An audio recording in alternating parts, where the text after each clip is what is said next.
धरब कमरिया हपक के पिया टूट जाए कहियो लपक के ऐसे धरब कमरिया हपक के पिया टूट जाए कहियो लपक के। अरे ऐसे मत बोला। काहे लो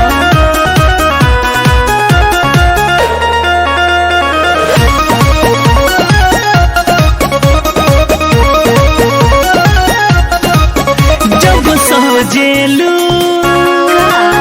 बिजली जस बरेलू हो जन भेलेलू सच अखिया में काजर तू करेलू हो धड़क के करेज जब धरेला हो जैसे दुश्मन संग लड़ेला हो। कमर 34 तू लागेलू बिजोड़ अरे कुआ जैसे चुबे टपक के। सुना ऐसे धरब कमरिया हपक के पिया टूट जाए कहियो लपक के ऐसे धरब कमरिया हपक के पिया टूट जाए कहियो लपक के।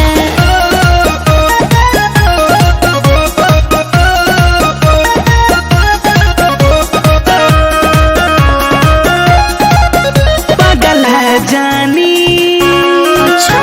जो सही ना भी दिखेला हो उठला ली दे